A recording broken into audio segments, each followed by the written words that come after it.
सभी किसान भाइयों को नमस्कार। आज हम चर्चा करेंगे गन्ने में लगने वाले एक प्रमुख रोग के बारे में।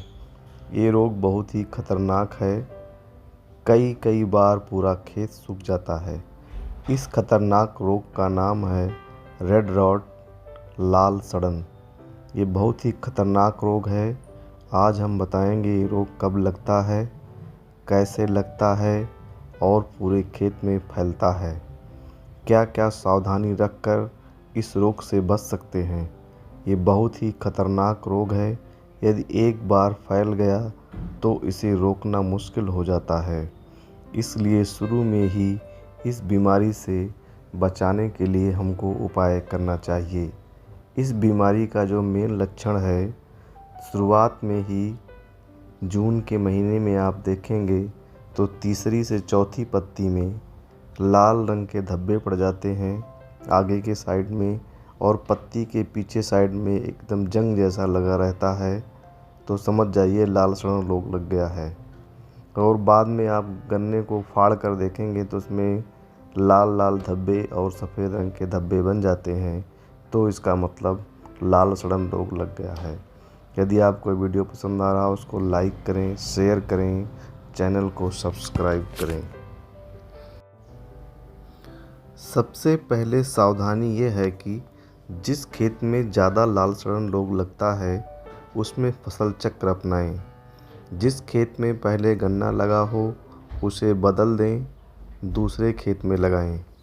दूसरी सबसे महत्वपूर्ण बात ध्यान देने की ज़रूरत है, जब बीज का चुनाव कर रहे हों उस प्रजाति का चुनाव करें जिसमें लाल सड़न रोग ना लगता हो या कम लगता हो। बुआई के समय जब बीज तैयार करते हैं, एक एक बीज के टुकड़े को ध्यान से चेक करें। एक भी रोग ग्रसित बीज का टुकड़ा खेत में नहीं जाना चाहिए। और जब हम बीज के लिए गन्ने को काटते हैं तो गन्ने का 2/3 ऊपर का भाग ही बीज के रूप में इस्तेमाल करें। नीचे के 1/3 भाग को बेच दें। यदि आप बीज के रूप में केवल 2/3 भाग गन्ने का लेते हैं तो इससे फ़ायदा क्या होता है। ऊपरी भाग में जो बड या आँख होती है वो नई होती है, स्वस्थ होती है, इसमें जमाव की क्षमता ज़्यादा होता है। ऊपरी भाग में कोई बीमारी भी नहीं होती है। गन्ने के ऊपरी भाग में ग्लूकोज की मात्रा ज़्यादा होती है और निचले भाग में सुक्रोज की मात्रा ज़्यादा होती है। ऊपरी भाग ग्लूकोज की मात्रा ज़्यादा होने से आँखों या बड में जमाव 100% होता है। ग्लूकोज जमाव में मदद करता है, इसलिए गन्ने के ऊपरी 2/3 भाग को ही बीज के रूप में इस्तेमाल करें। लाल सड़न रोग लगने का चांस एकदम कम हो जाता है।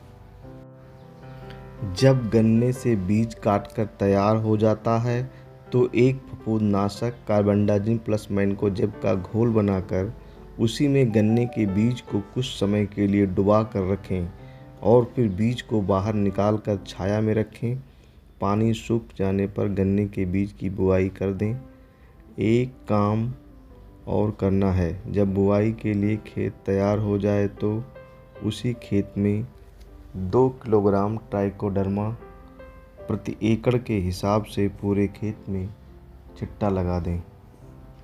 ट्राइकोडर्मा जिस दिन छिट्टा लगाना हो उसके 3 दिन पहले 20 किलोग्राम गोबर और 2 किलोग्राम गुड़ में मिलाकर रख दें। फिर खेत में छिट्टा लगा दें। भूमि में जो भी फंगस होगा नष्ट हो जाएगा। इस प्रकार आपका खेत पूरी तरह बीमारी मुक्त होगा। इस बीमारी का आने का समय जून में पहली बार और दूसरी बार बरसात में शुरू होने के बाद होती है। इस समय 500 ग्राम थायोफनेट मिथाइल प्रति एकड़ के हिसाब से इस्तेमाल करें और दूसरा डोज बरसात के समय फिर 500 ग्राम प्रति एकड़ के हिसाब से पूरे खेत में छिट्टा लगा दें।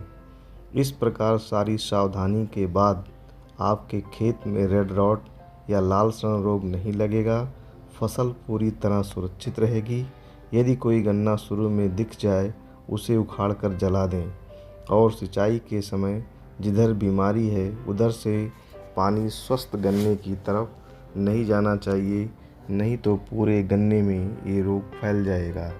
ऊपर बताई गई सारी सावधानियां यदि आप ध्यान में रखेंगे तो आपका गन्ना जो है लाल सड़न मुक्त रहेगा, इसमें रेड डॉट नहीं लगेगा और कोई भी गन्ना नहीं सूखेगा। आपकी फसल स्वस्थ रहेगी, अच्छी रहेगी और पैदावार बढ़िया होगी। तो इस प्रकार आपको ये सावधानी बरतनी है जिससे आपकी फसल पूरी तरीके से सुरक्षित रहेगी। यदि आपको वीडियो पसंद आया उसको लाइक करें, शेयर करें, चैनल को सब्सक्राइब करें, बेल आइकन की घंटी को बजाएं। धन्यवाद।